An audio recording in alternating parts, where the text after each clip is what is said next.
You focus a lot on how you architect that process and the design of that process, and the machine should be there to really to reduce risk of that process.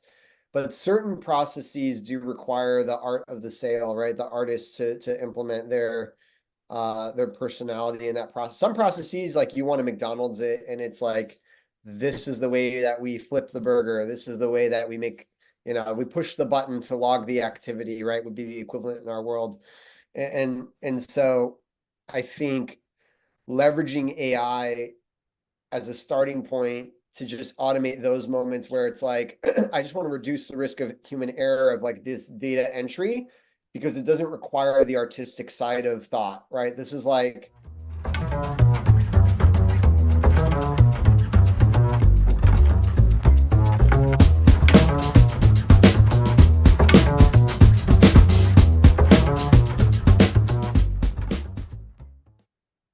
All right, everybody, welcome back to the RevAmp podcast. I am really excited today. We're joined by Colin Specter. Really excited to hear about what he has to say. We're going to talk a little bit about the recent sales kickoff that he did. And Colin and I got to chat recently at a dinner in New York, and just really found a lot of what he said just super fascinating. So I'm really excited. And Colin, why don't you go ahead and introduce yourself? Tell us a little bit about your background, what you're doing today, that kind of thing. yeah, Mark, thanks so much for having me on the show. Pleasure to be here. Really excited to get to jam with you today, share any insights that I can. And my background. So today I'm head of sales, VP of sales for Orum. Orum is what we call a live conversation platform. It's the smartest way for a salesperson to make a call today. And we can talk more about that a bit later. But prior to Orum, and I've been with Orum going on 5 years almost now.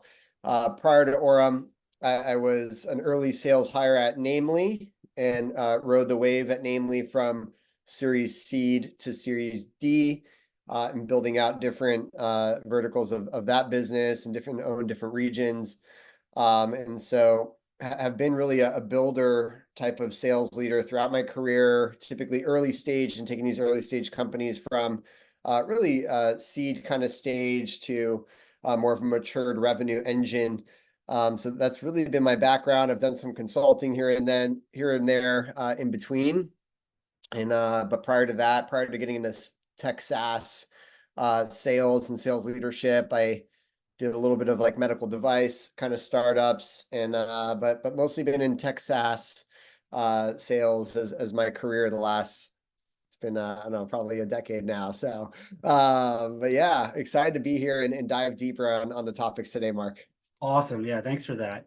And I think back when we had that dinner, one of the things that really seemed to be kind of universal around the table was, some of the challenges and just kind of observations about this kind of whipsaw we saw where, there was obviously COVID hit, world shut down, everything changed, right?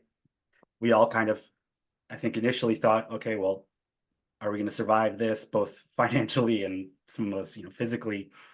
I think, obviously in the tech space, we had this effect of, huge investments on SaaS tools because other companies went remote and there was a lot of low interest money floating around. And so there was a lot of benefit, a lot of hiring. We moved out of COVID and that kind of shifted the other way. And also in between that, we had the kind of emergence of everybody having their own AI co-pilot basically, and all the kind of changes that brought. So everyone was kind of still feeling like, the ground under us is still shifting.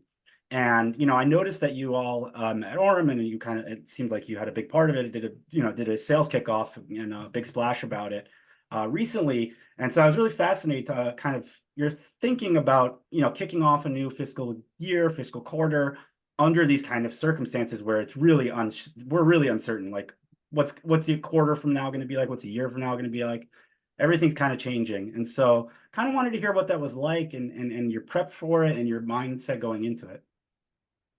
Yeah, no, I appreciate it, Mark. Yeah, I think, look, there's been no shortage of kind of change and noise and evolution in the market and within our kind of sphere and business and world that we've all been living in the last, yeah, really last like 5 years or so. It's been pretty wild. So I mean, this sales kickoff, we went in with a lot more around like the psychology and mindset around the fact that you get to sell. It's not that I have to sell, it's that you get to sell. And we came out with this kind of call to action that's like, sell yeah. Like instead of like hell yeah, we say sell yeah. Sell yeah, I get to sell. And so we did a lot of like branding and a big splash around that. And so a lot of the themes and topics of this kickoff was just around controlling the controllables, and that really starts with yourself and your mindset and your own personal psychology. And no matter the noise and change going on around you, kind of grounding yourself and centering yourself and taking care of yourself as the most important product in that mind, starting with that mindset as a sales professional, that you do get to sell. You get to sell and you get to represent market leading technologies and a great business that you're value aligned with, and that is value aligned with a great percentage of the market out there, and you get to represent that. And so I think with all the change and evolution and everything that's going on with AI and all these new shiny objects kind of popping up every day, getting back to the fundamentals, getting back to the basics of human psychology and like the core principles around selling, and within that, like people still want to do business with people, with other people that they're value aligned with, that they get a connection with, that you have that spark, you have that trust, because at the end of the day, with so many technologies out there, a lot of folks are going to be able to do the same thing or similar things. One competitor might come out with a new feature, and then 2 weeks later, the next competitor comes out with the same feature or a new spin on it. And what are some of the kind of immutable things that don't change in business? And that's the people that you actually do business with, the people that will support you, the people that you'll be aligned with, through the kind of ebbs and flows of this tech wave. And so we did a lot around grounding our people back into those kind of guiding principles of the way we sell and how we sell and who we are and how we represent ourselves out in the market. Of course, we still wrapped in product training, competition training, and market training, but it's, those like software changes all the time and things evolve all the time, but what doesn't change, right? And so that really led into kind of the themes and tracks we took people down this kickoff. That's awesome. What comes in my head is like what's old is new again, right? Like there's so much focus on, tools and technology and processes and efficiency that I think a lot of people, and myself included, have lost track of the individuals that are doing the work, right? Sometimes we think of them as just kind of, input output machines. And the idea of kind of getting back to them being humans, and that's the one thing we still have going for us against, with the emergence of more and more powerful AI tools. Did you see, and I'm not saying in your organization, but maybe kind of broadly, people kind of moving away from that, and that the need to actually recenter that? Is that something that you've kind of noticed? Yeah, I certainly think there's been this kind of, whiplash of just a flooding of technology and trying to automate and do more with less. And like, you got to kind of filter through all that noise and really get back to like, what are we, we're in business, like you go into business to make money, but how do you make money? How do you build a great company? And you build up great people, and great people will take care of the business and they'll take care of the customers, right? And so bringing folks back to just those fundamentals, those realities, has been a core focus of ours. And even just the way we present our product, our whole thing, our whole mission at Orum, and what's been my own guiding principle is to empower people to do more, right? And we sell a phone system for sales teams, and so we're there to empower salespeople to do more specifically, right? And I think any good leader, like you want to help your people achieve more than they could otherwise do on their own, right? You're here to develop, coach them, push them to limits that they couldn't really get to just on their own without a coach, without you leading them, without you guiding them. And so that's been our driving kind of force here. And so, yeah, it's in a very noisy market where people are trying to figure out how to navigate AI, and many people have an initiative to figure out how to adopt AI safely and effectively. We're bringing people back to, basic fundamentals, almost like while everyone's going digital, we're going analog, in a way. Yep. But we're still because we are an AI company already. So for us, it's like we're taking an analog approach to sales, back, just really bringing it back to basics in order to bring you that digital transformation. So When everybody zigs, you got to zag, right? I mean, that's it. that's how you do it. Yeah. Yeah. It's super fascinating, right? Because I think a lot of the disruption, at least today, that people are seeing is the emergence of AI. And I think people still trying to figure out its real use case, right? I think from, when ChatGPT, burst out onto the scene a little bit over a year and a half ago, um, I think we were all kind of blown away, and there was a lot of hype. I think much of what we've seen as a result has been kind of parlor tricks or toy. You know what I mean? Like, the actual scalable use case for some of the kind of more lofty promises that we've heard, I think have yet to fully emerge. But from as a sales leader, besides obviously your own product, and we can talk a little bit about that.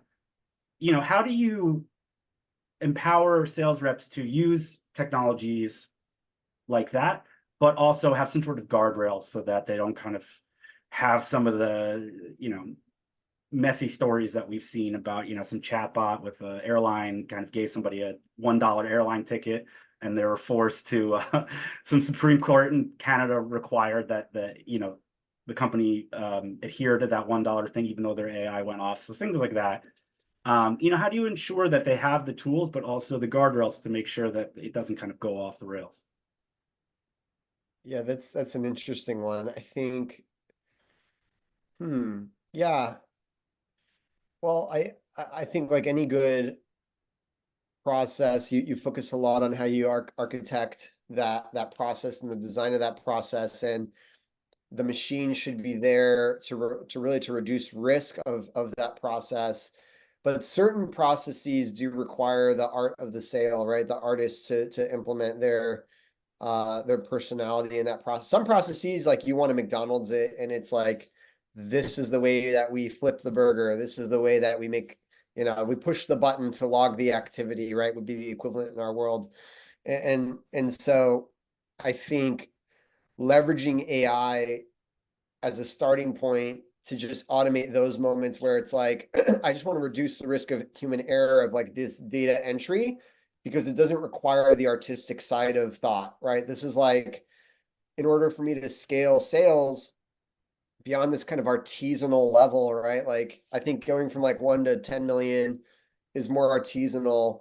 And then you want to go from like, 10 to 30, 30, 50, 50, 100 plus. You have to process and really productize your revenue engine. And so, that's where AI can really come in to help reduce risk within your processes. But that starts with a great process design. I think that must come first before the AI. And you have to figure out, well, where within our kind of buying motion and selling motion do we want to reduce risk or just ensure we've kind of removed the rep's thought? Like the rep shouldn't have to think about doing these activities, and most of those activities are park under the old kind of adage that like your base salary is for these administrative tasks, and your variable salary is like for you is like the seller closing business and all the other great things that come with that. And so like all those tasks that we historically have parked under the base salary of the rep, the more administrative kind of CRM data entry, the forecasting, the logging of the calls, and there's a whole list there that could come up, even like adding people to a sequence or a sales campaign, those kind of things. What elements of that, like, can we even empower the rep to find, help us find automations, right? We have our RevOps team, we have us, we're all seeing and hearing things as this market's evolving. So just in terms of guardrails, I think that's more where like I really want to automate as much as I can on the administrative side so that my reps can be more of the artists and focus in on what's in their control, and that's their variable, kind of incentive plan and achieving goals and closing more revenue. So I hope that paints a picture just the way I'm thinking about it and the way we've been thinking about it here at Orum. Yeah, for sure. And I think we're all trying to kind of figure our way through this. I think, you're in a very unique position because it probably is, I don't know how long Orum's had AI kind of built into the product or if it was always like that, but it probably becomes easier to explain it or sell it now that we've all kind of been primed for the AI emergence. And so you're kind of benefiting from that. But you know, we kind of started about talking about it's really hard to project what's going to be a quarter from now, a year from now. How do you incorporate that kind of um, you know potential unknowns into your planning? If you plan a year, a quarter, 2 years ahead, how do you incorporate the idea that we may have another black swan or another thing that comes up that everybody needs to drop everything? How does that come into your planning in terms of leading your sales team? Yeah, it's interesting. Well, I mean, you always have to build some buffer into your plan. So if I think about planning in the sense of like the sales plan and, forecasting the revenue and the cash for the business, I always need to build in a buffer in my plan. And that buffer should include even just human kind of events. Like a black swan event could be like one of my reps gets, something happens and they can't contribute to the quota anymore, right? And like whether good or bad or whatever. So I always build buffers in. The question is, do I have enough buffer built in that protects the business and protects my team and my people and my board and everyone. And so just from a planning perspective, we always have some sort of buffer built into our sales plan to account for as much as we can. I mean, you also need to um, yeah, it's a balancing act. I don't have like a silver bullet into like the perfect way to do that, but like for example, from a financial perspective, like we always give ourselves at least a 20% buffer against like what we actually like commit to with like a forecast, let's say, or for planning purposes. We always give ourselves a 20% buffer. And lo and behold, like it tends to hold true because throughout the year, you have reps that get promoted or attrition happens or like something changes in your demand generation engine that could be black swan related or just something happens. And that 20% tends to shake out like consistently for us anyways. And that was something in our space that I've seen. And so is it like because we said it that way, it shakes out that way, or this is just the reality of the market and what you should do? I don't know, but for us, it's been kind of a good rule of thumb, at least, in terms of forecasting cash and sales and everything. So It's interesting. Yeah, I wonder if there's like that there's like a hard and fast rule like the 80/20 kind of thing, or if it's just the way it is. right. You don't want to test it, right? If it's working, it's working. um Yeah. yeah, so I think given Orum as a product and what you all do, and I think that the individual ICs, the individual contributors, whether they're sales or some other team, especially in go to market, there's probably concern like, oh, as we add these AI tools, like where does my individual skill or uniqueness come into play? And I assume that a lot of what you talk about is really kind of especially the way your SKO was structured, that like centering the human element while providing AI with those other things that are kind of menial. So how do you view this future world in which AI is going to kind of allow us to be more productive, whilst like letting us shine as individuals? Yeah, I mean that's exactly what we're focused on. And we've been an AI company since day one. And our whole thing is we want your salespeople focused on the people elements of selling, right? And that's what we call live conversations. And so that's why we say a live conversation platform, because our whole goal is to empower your team to get into more live conversations and have more impact with those conversations. And so we have a whole kind of wide array of features that we have developed, and in order to help your people get into those conversations and then support while they're on those conversations, that still allows them to shine through as the sales professional or that revenue professional.